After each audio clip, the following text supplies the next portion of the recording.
धनतेरस का नाम सुनते ही क्या ख्याल आता है? शॉपिंग, सोना चांदी, नए बर्तन, यही सब ना? दिवाली की पहली दस्तक। पर क्या ये त्योहार बस इतना ही है या इसका कोई गहरा मतलब भी है? चलिए आज इसी को समझते हैं।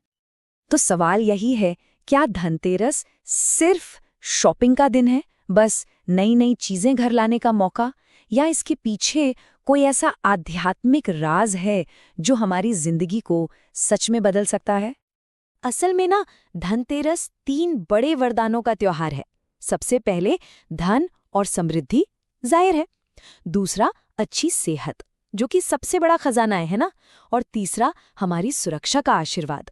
मतलब ये एक ऐसा दिन है जब हम ये तीनों चीजें एक साथ पा सकते हैं।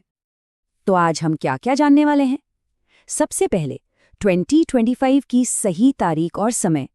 फिर सौभाग्य के लिए क्या खरीदें, शाम की पूजा का सही मुहूर्त क्या है, वो कौन सा दीपक है जो दुर्भाग्य को दूर रखता है, और आखिर में इस पूरे अनुष्ठान का दिल क्या है, सब कुछ कवर करेंगे। तो चलिए शुरू करते हैं सबसे जरूरी जानकारी से। धनतेरस 2025 की सही तारीख और समय क्या है, इसे नोट कर लीजिए। तो साल 2025 में धनतेरस का ये पावन त्योहार शनिवार 18 अक्टूबर को मनाया जाएगा। इस तारीख को अच्छे से याद रखिएगा क्योंकि सारे शुभ मुहूर्त इसी दिन से जुड़े हैं।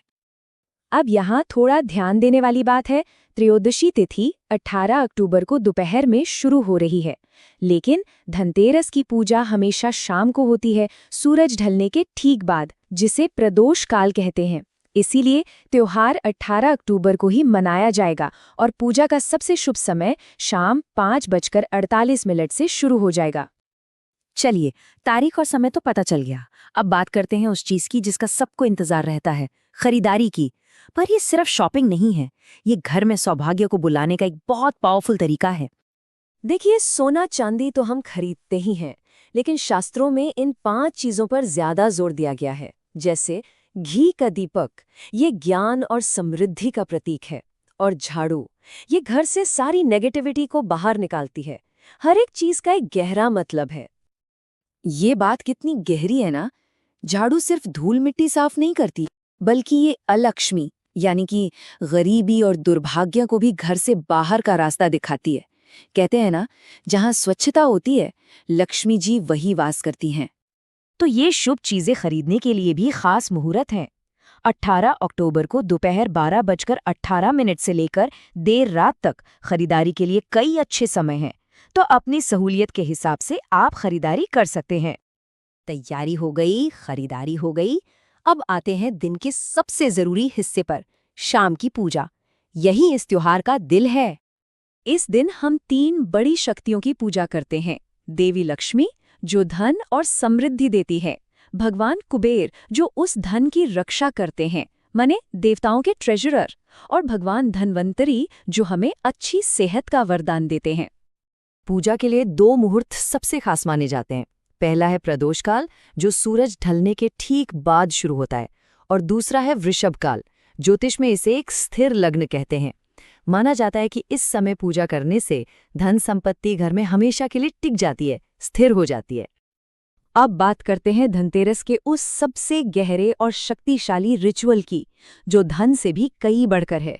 ये जीवन का वरदान मांगने का अनुष्ठान है।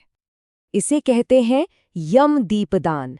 ये एक बहुत ही सरल लेकिन गहरा अनुष्ठान है।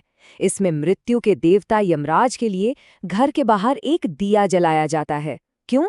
ताकि परिवार के सभी सदस्य अकाल मृत्यु के भय से बचे रहें। स्कंद पुराण में भी इसका महत्व साफ साफ बताया गया है।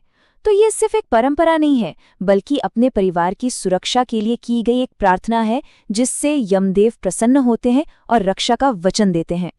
और इस जीवन रक्षक अनुष्ठान को करने का सबसे शुभ समय 18 अक्टूबर की शाम 5:48 से 7:04 के बीच रहेगा।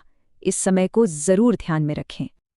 तो सवाल ये उठता है कि इस पूजा को सही तरीके से किया कैसे जाए। चलिए अब पूजा की जरूरी सामग्री और विधि पर एक नजर डालते हैं।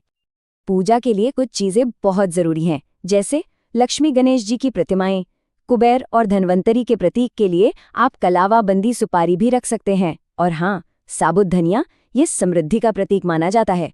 इसके अलावा पूजा के लिए 13 दिए और यमराज के लिए एक 4 बत्ती वाला यानी चौमुखा दीपक जरूर रखें। और आखिर में इन सभी रस्मों और पूजा की सामग्री से भी ऊपर इस त्योहार का असली सार इस एक भावना में है। जब हम बाहरी धन दौलत के बजाय मन की शांति और आंतरिक समृद्धि की कामना करते हैं तो माँ लक्ष्मी का आशीर्वाद जरूर मिलता है। तो सोचिएगा, सच्ची समृद्धि किसमें है, धन में या इस भावना में?